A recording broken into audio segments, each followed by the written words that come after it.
Hi friends, welcome to Nisha's Food Hut Tamil. இன்னைக்கு நம்ம பார்க்க போகிறது ஒரு வித்தியாசமான மாவு எப்படி அரைக்க போகிறோங்கிற விஷயத்தை நல்ல ஒரு டிப்போடையும் ட்ரிக்கோடையும் பார்க்க போகிறோம்.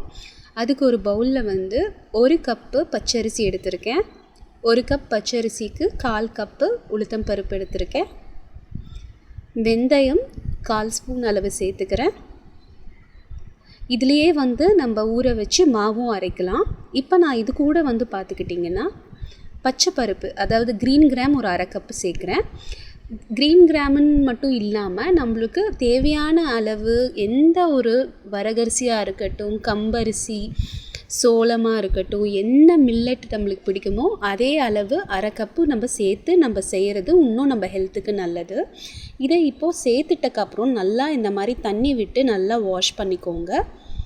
இதில் பெருசாக டிஃப்ரென்ஸ் ஒன்றும் இல்லைங்க. நம்ம மில்லட் சேர்த்து அரைக்கும்போது நம்மளுக்கு ஹெல்த் இன்னுமே நல்லாயிருக்கும். இல்லைன்னா மில்லட் அவாய்ட் பண்ணி அரைச்சிங்கன்னா நார்மல் இட்லி தோசை மாதிரி இருக்கும்.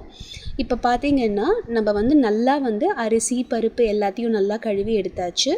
இப்போ மூழ்கிற அளவுக்கு தண்ணி ஊற்றி நம்ம இந்த அரிசியும் பருப்பையும் ஊற வைக்க போகிறோம்.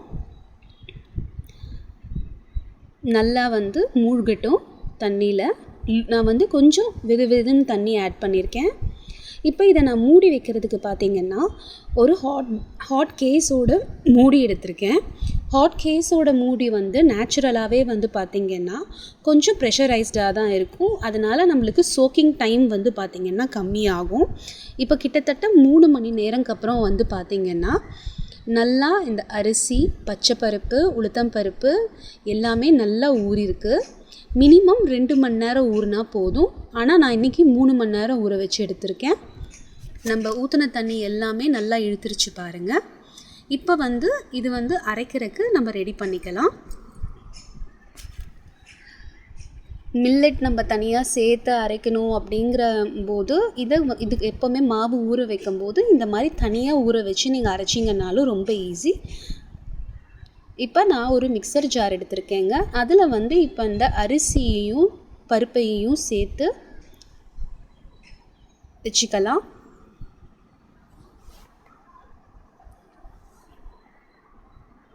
இப்போ பார்த்திங்கன்னா ஊற வச்ச தண்ணி பேலன்ஸ் இவ்வளோ இருக்குது. அதை வேஸ்ட் பண்ணாதீங்க. ஏன்னா நம்ம பருப்பு, அரிசி எல்லாம் ஊற வச்ச அதோட நியூட்ரியன்ஸ், வைட்டமின்ஸ் எல்லாமே அந்த தண்ணியில் இறங்கியிருக்கும். இதை அரைக்கும்போது கண்டிப்பாக இந்த தண்ணியை யூஸ் பண்ணி மட்டும் அரைங்க. இப்போ பார்த்திங்கன்னா நம்மளோட இட்லி தோசை மாவு ரெடி ஆயாச்சு. பாருங்கள், நம்ம இது கிரைண்டர்லேயும் போடல, மிக்சியில் தான் அரைச்சோம். கிட்டத்தட்ட 2.5 மணி நேரத்துலேருந்து 3 மணி நேரம் தான் ஊறவே வச்சோம். பாருங்கள், நல்லா ஸ்மூத்தாக பேட்டர் நம்மளுக்கு கிடச்சிருக்கு.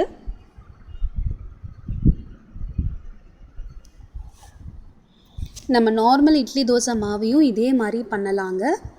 இப்போ பார்த்திங்கன்னா நான் ஒரு குக்கரில் இந்த மாவை ஊற்றிக்க போகிறேன். இது எதுக்குன்னா சீக்கிரமாக மாவு புளிச்சு குக் பண்ணுறதுக்கு ரெடி ஆகும். அதுக்காக அது ஏங்கிற விஷயத்த நான் இப்போ சொல்கிறேன்.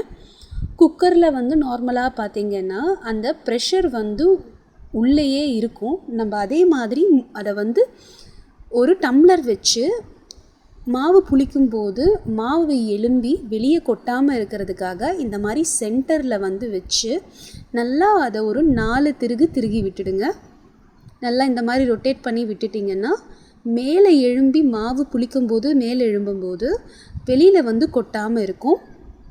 அதுக்கான டிப்பு தான் இது. இப்போ நான் அந்த குக்கரோட மூடியை போட்டு பாதி தான் மூட போகிறேன், ஃபுல்லாக மூட போகிறதில்ல. இப்படி செய்கிறதுனால நம்மளுக்கு மாவு சீக்கிரமே புளிச்சிரும். ஒரு 5 மணி நேரத்துலேயே மாவு புளிச்சிரும். இது நல்லா இந்த மாதிரி பாதி மூடிட்டு அதோட விசிலையும் இன்சர்ட் பண்ணி ஒரு ஓரமாக புளிக்க வைக்கிறதுக்கு வச்சுருங்க. இப்போ ஒரு 6 மணி நேரம் கழித்து பார்த்திங்கன்னா இப்போ பாருங்கள், நம்ம மாவு பொங்கி வந்திருக்கு. டம்ளர் எப்படி வச்சோமோ அதே மாதிரி தான் இருக்கும். மாவு பொங்கி எதுவும் வெளியே வரல. இந்த டம்ளரை இப்போ நம்ம எடுத்துடலாம். இந்த மாதிரி எடுத்துட்டக்கப்புறம் நம்ம இதை ஃபஸ்ட்டு இந்த மாவை ப்ராப்பராக நல்லா கலந்து விட்டுக்கலாம். நல்லா பாருங்கள், நம்ம கிரைண்டரில் அரைக்காத ஒரு மாவு வந்து எவ்வளோ அழகாக புளிச்சு எலும்பி வந்திருக்குன்னு பாருங்கள். இதை நல்லா இந்த மாதிரி கலந்து விட்டுக்கோங்க. இந்த மாதிரி ஐடியாவோடு நீங்கள் பண்ணும்போது ஹெல்த்தும் ஆச்சு, அதுக்கேற்ற டைமில் நீங்கள் டைமும் சேவ் பண்ணலாம். மாவு அரைக்கிறது ஒரு பெரிய ப்ராசஸ் இல்லைங்க.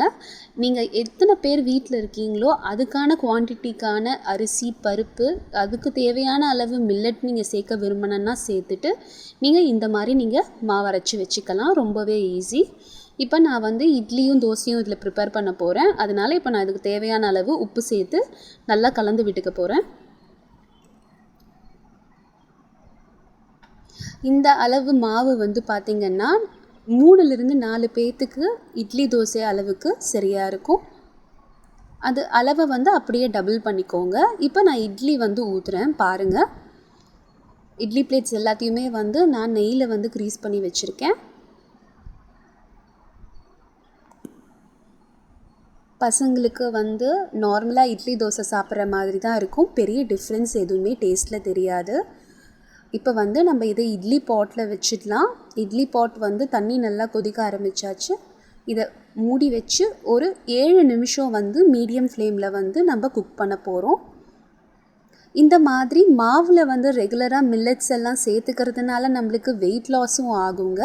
அதே மாதிரி மில்லட்ஸில் வந்து vitamin B, calcium, iron, potassium, magnesium, zinc, அப்புறம் க்ளூட்டன் ஃப்ரீயே இருக்குது. அதனால் நம்மளுக்கு வந்து பார்த்திங்கன்னா ரொம்ப ஹெல்த்தியான ப்ராப்பரான ஒரு பாடி ஸ்ட்ரக்சர் கிடைக்கும். இட்லி பாருங்கள் நல்லா சாஃப்டாக வெந்திருக்கு. இதை நல்லா ஹாட்டாக சாப்பிட்றதுக்கு ரொம்ப நல்லாயிருக்கும். சைடுக்கு வந்து நம்ம எந்த சட்னி வேணாலும் நம்ம வச்சுக்கலாம். இப்போ தோசை பேட்டர் வந்து எப்படி இதில் ரெடி பண்ணணும்னு பார்த்திங்கன்னா, தோசை பேட்டர் கொஞ்சம் தண்ணியாக இருக்கணுங்கிறதுக்காக மீதம் இருக்கிற மாவில் வந்து 1/4 கப் அளவு, அதாவது அந்த அடி மாவில் வந்து 1/4 கப் அளவு தண்ணி விட்டு நல்லா இந்த மாதிரி போரிங் கன்சிஸ்டன்சியில் வந்து ரெடி பண்ணிக்கோங்க. பாருங்கள், இந்த அளவுக்கு இருந்தால் போதும். ரொம்ப தண்ணி மாதிரி ஆக்கிட வேண்டாம். இப்போ தோசை தவா வந்து நல்லா ரெடியாக இருக்குது. இப்போ நம்ம தோசை ப்ரிப்பேர் பண்ணிடலாம். எவ்வளோ தின்னாக ஊற்ற முடியுமோ அவ்வளோ தின்னாக ஊற்றிக்கோங்க. அதுக்கு தான் நம்ம தண்ணி ஆட் பண்ணுறோம். இல்லைனா நம்மளுக்கு தோசை வந்து குண்டு குண்டாக, இட்லி வந்து சாஃப்டாக ஸ்பான்ஜியாக கிடைச்ச மாதிரி தான் கிடைக்கும். பாருங்கள், இந்த மாதிரி தின்னாக ஊற்றிட்டு நம்ம ஏற்கனவே நம்மளோட சேனலில் ப்ரிப்பேர் பண்ண கறி லீவ் பவுடர் இல்லைனா முருங்கைக்கீரை லீவ் பவுடர் நான் வந்து ரெடியாக வச்சுருக்கேங்க. அது வந்து இதில் சேர்த்து சாப்பிடும்போது இன்னுமே நல்லாயிருக்கும். எந்த இட்லி பொடியும் சேர்த்துக்கலாம், எந்த ஒரு பருப்பு பொடி மாதிரியாக இருக்கட்டும் அதுவும் நீங்கள் சேர்த்துக்கலாம். அதை வந்து இதில் இப்படி சேர்த்து எண்ணெயை கொஞ்சம் ஊற்றிட்டு நல்லா ஸ்ப்ரெட் பண்ணிட்டீங்கன்னா பொடி தோசை ரெடி. ஆனால் நான் பர்சனலாக வந்து நான் வீட்டிலையே அரைச்ச முருங்கைக்கீரை பொடி, கறி லீஃப் பொடி போடுறது வந்து எனக்கு வந்து ரொம்ப பிடிக்கும். அந்த கறி லீஃப் பொடி, முருங்கைக்கீரை பொடியோட வீடியோ லிங்க் வந்து நான் டிஸ்கிரிப்ஷனில் கொடுக்குறேன்.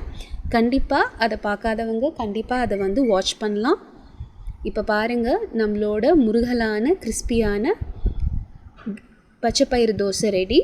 இந்த பச்சைப்பயிறு தோசை மாவு கூட வந்து பச்சை மிளகா, இஞ்சி, வெங்காயம் சேர்த்து பெசரட்டு தோசை மாதிரி, கல் தோசை மாதிரி கூட நம்ம போடலாங்க. இதுலேயே நிறைய ஆப்ஷன்ஸ் இருக்குது. இப்போது இந்த தோசை வந்து பாருங்கள் எவ்வளோ கிறிஸ்பியாக ஹோட்டல் தோசை மாதிரி நல்லா ரெடியாக இருக்குன்னு பாருங்கள். அவ்வளோதான். இதை நம்ம இப்போ சர்விங்க்கு வச்சிடலாம். பேலன்ஸ் இருக்கிற மாவுலேயும் இதே மாதிரி ஒவ்வொரு தோசைக்கு முன்னாடி கொஞ்சம் தண்ணி ஊற்றிட்டு அதை வந்து நல்லா வந்து காஞ்சிட்டக்கப்புறம் நம்ம அடுத்து தோசை ஊற்ற ஆரம்பிக்கலாம். இதை நீங்கள் ஒரு தடவை வீட்டில் ட்ரை பண்ணி பாருங்கள்.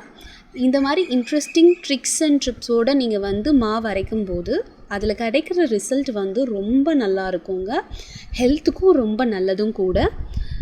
கண்டிப்பாக இந்த மாதிரியான ஒரு டிஃப்ரெண்ட்டான மாவு அரைக்கிற ப்ராசஸை டிப்ஸ் அண்ட் ட்ரிக்ஸோடு நம்ம பார்க்குறது வந்து கண்டிப்பாக உங்களுக்கு பிடிச்சிருக்குன்னு நம்புகிறேன். நம்ம நிஷாஸ் ஃபுட் ஹட் தமிழ் சேனலுக்கு சப்ஸ்கிரைப் பண்ணாதவங்க கண்டிப்பாக சப்ஸ்கிரைப் பண்ணுங்கள்.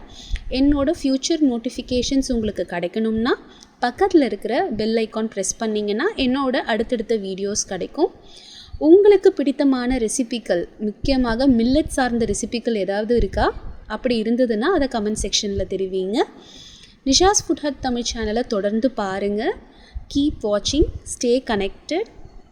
Happy cooking.